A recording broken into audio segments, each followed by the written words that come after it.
So,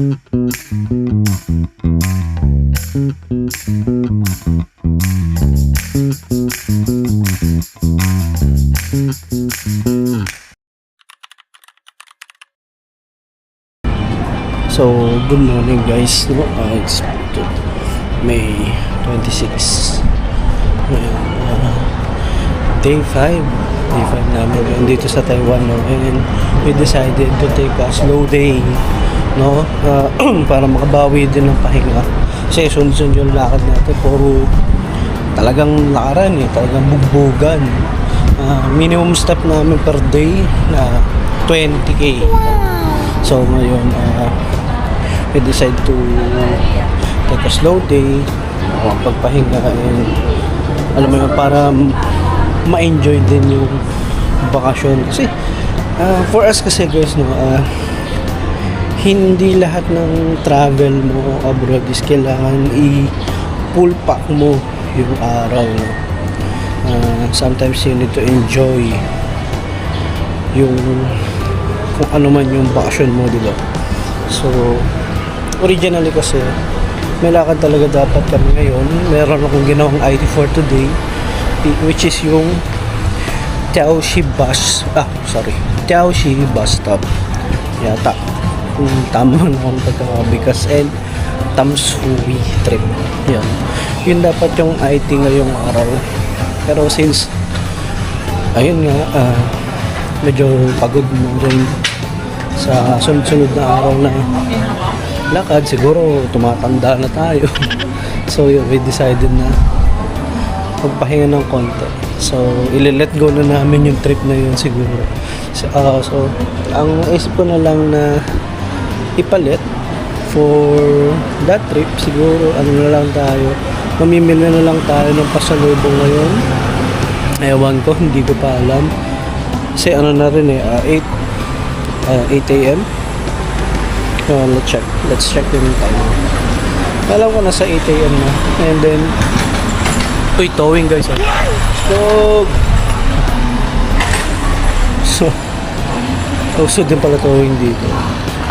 Saan ba yung phone ko? It's 8:27. Siguro ang gagawin na lang namin is yan nga, baka mamili ng pasalubong, mag-ikot dito sa Ximending, since di pa namin ito na-ikot, and siguro baka mag-night market later.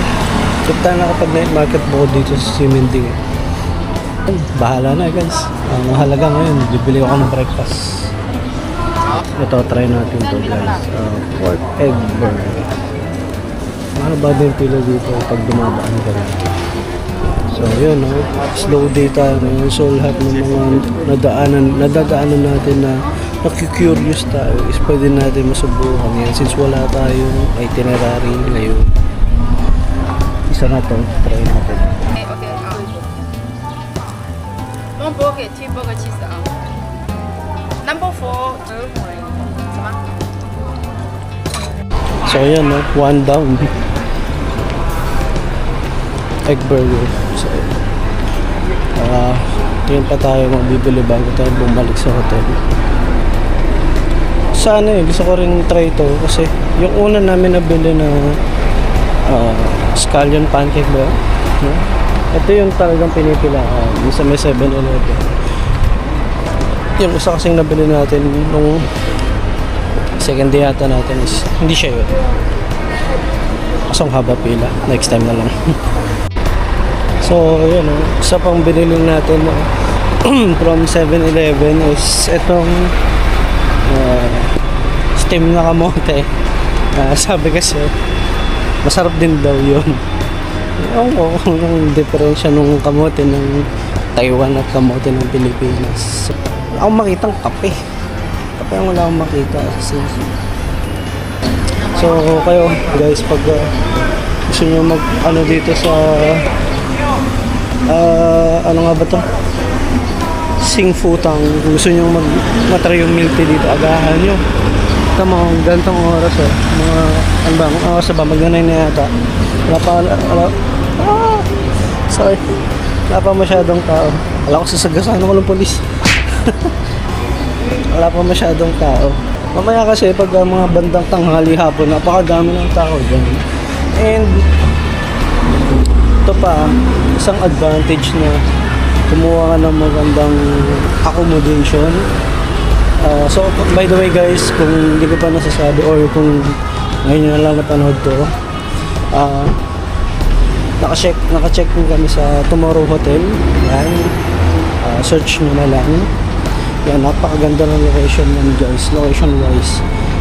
Paglabas mo ng hotel, just a few 1 minute walk lang. Ayan, nasa station, exit number 6 ka na ng Seaman Station. Ganun siya kalapit. So yun, breakfast muna tayo. So guys, no, as I said, slow day lang tayo today. And it's 11:20 AM. And mag-ikot-ikot lang tayo. Wala natin pupuntahan na yun doon. Second Street.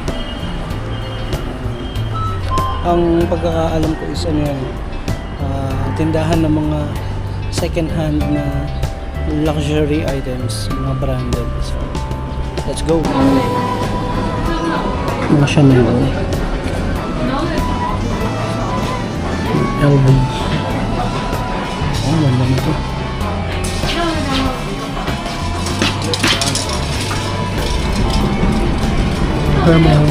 Hermes.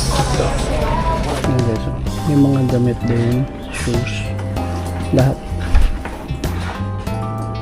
Bags, pants, yep. Wallet. Ito, ano lang, 1 to NTD. So, times 2 lang. Jordan.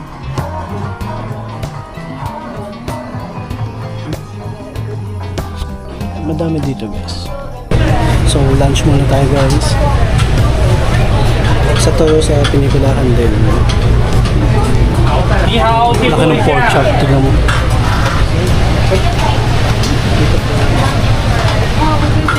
Laki no. Top order natin guys.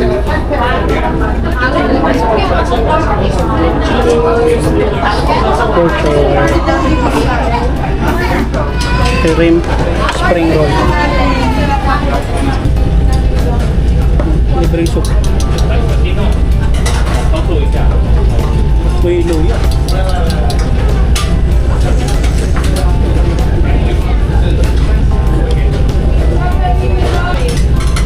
Yung lumpia. Perfect ball.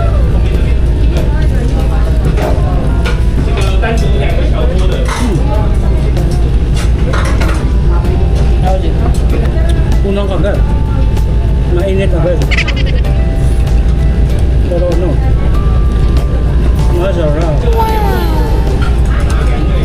Unang kagat, hipon agad. Hindi lumpia ka agad.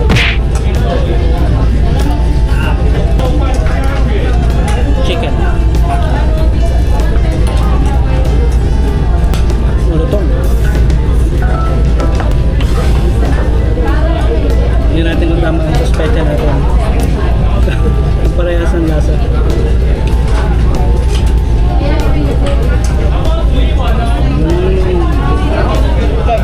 Diba? Worth it naman.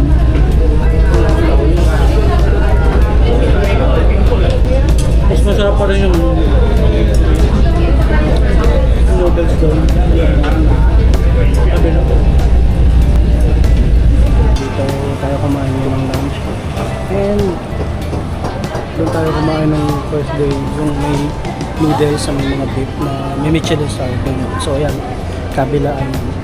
Pero kung kami tatanungin, doon kami sa may noodles.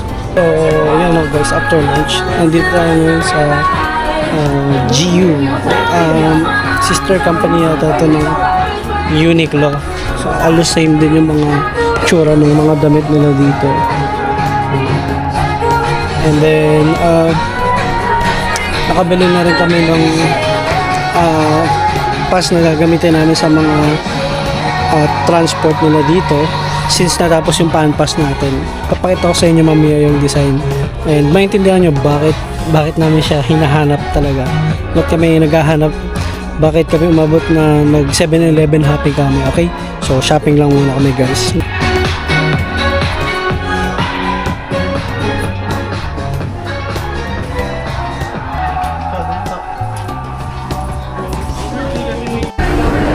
So yun mga guys, nakabili tayo. And ano kasi to, isang building siya. And dalawang floor sa GU. I think 4th and 3rd sa GU. So yung 4th pang men's, yung 3rd pang ladies. Tapos yung sa baba is parang 4 din yata na floor or dalawang floor ng Uniqlo naman. So sa GU na lang kami bumili since as of now wala pa namang GU sa atin, and yung Uniqlo is meron naman sa atin. So yun, gala pa tayo guys, shopping pa, gastos pa, trabaho later. So ayun na guys, nakabalik na tayo sa hotel, and then pakita ko lang sa inyo, naka-steal tayo ng jersey doon sa 2nd Street. Ayan, NBA jersey, legit siya guys. Ayan, at saka isang what you call this, sling bag ng The North Face. So nakakuha tayo, and ito yung sinasabi ko sa inyo, yung super pass na hinahanap namin, kaya kami nakapag 7-Eleven happy. Ganda. Yan, Gengar. Yan. So ngayon gagala ulit tayo, lalabas tayo ng hotel, pahinga lang konti. It's 6 PM. Peace. So ito yung bag ng The North Face. Legit din siya. Ito yung isang super pass.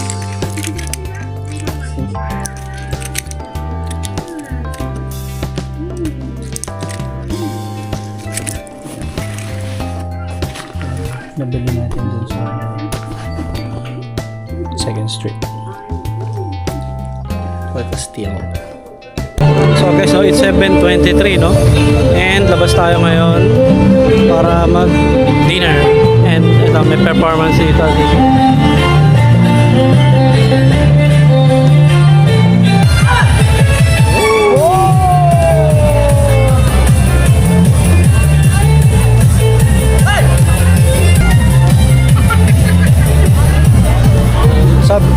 Sabi, it's a normal thing dito sa Simending na gabi-gabi may nagpe-perform talaga. So kaya alive na alive talaga itong lugar na to. So okay talaga na kumuha ng hotel accommodation near Simending. Ayun, tara, biyahe tayo guys.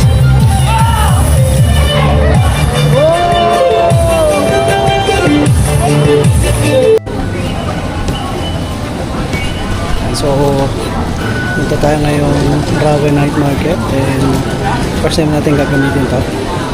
Naloadan na namin ito sa 7-Eleven. Oh, galing, di ba?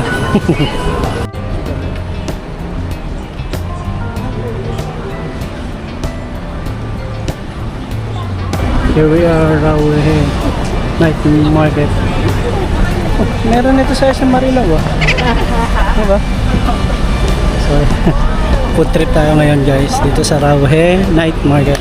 So from Siemens Station, take green line lang guys hanggang sa end station, Songshan ba? So yun. And then paglabas nyo ng exit 5, ito na, Rawe Night Market na agad. So tara, food trip na, let's go.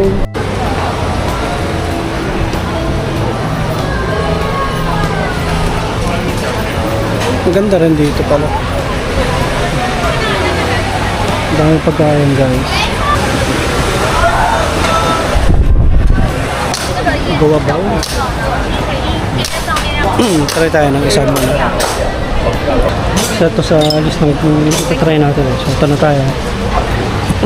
嗨，你好。 1 the 80. So, payment first natin. Man. So, yun yung parang total. Gawa bawo.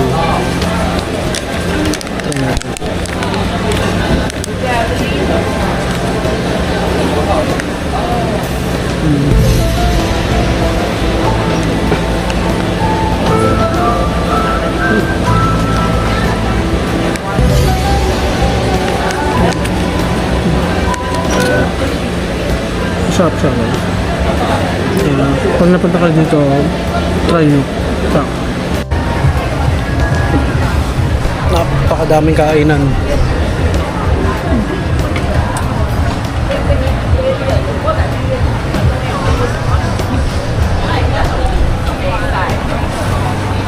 Kasalanan mo pag nagutom ka. Dahil nasarapan kami dito. Parang wala kasi sa cement nito. Parang wala siya sa cementing. So, dito sa Rauhe meron. Pinatrol ice cream.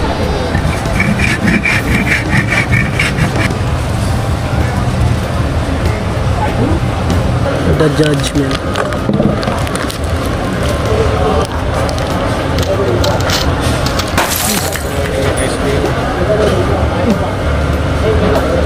Lamig. Confirm. Di sila same ng lasa nung nasa Anong sasarap? Chiffen. Doon ako sa Chiffen. Kaya ko, siguro kasi pineapple lang unang ko nakakagat.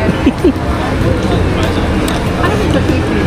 Parang plain vanilla lang kasi sa Chiffen. Eh. So, ito yung next natin. Mochi.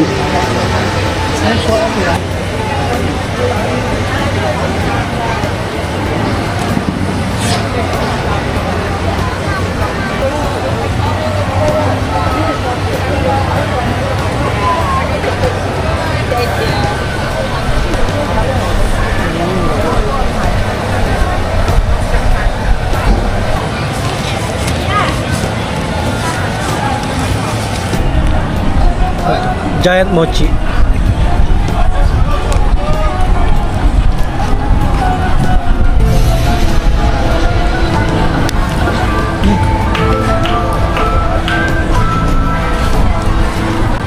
Unang kagat, healthy agad. Sarap ng yogurt. Yeah.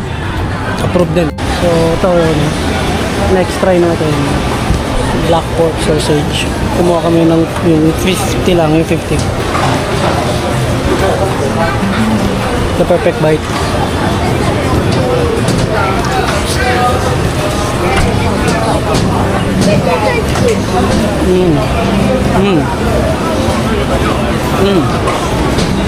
For me, mas gusto ko to. Kasi dun nasa simending. Kasi yung sa simending medyo lasang chorizo siya. Ito hindi. Malayo siya sa pagka-chorizo. Sarap. Hindi ito siya yung lasang American sausage. Pero basta, iba yung lasa niya. Masarap. Good stuff. Must try. So guys, no, we're back sa Seamen. And we are going back na sa hotel kasi meron kaming problema. Bukas, na-cancel yung Sun Moon Lake tour dapat namin. So, kinancel siya ni Klook. And then, kailangan namin mag-isip ang itinerary for tomorrow. And then, kaya lang din. So, yun. Kaya kailangan namin umuwi na maaga. Dahil kailangan namin mag-strategize. So, hanggang dito lang muna ang ating day. Ano na ba? Friday, Saturday, Sunday, Monday, Tuesday. Tuesday ba ngayon? Kaya, ang ating day 5. And then, paano ba yan? Bukas ulit, guys. Peace out.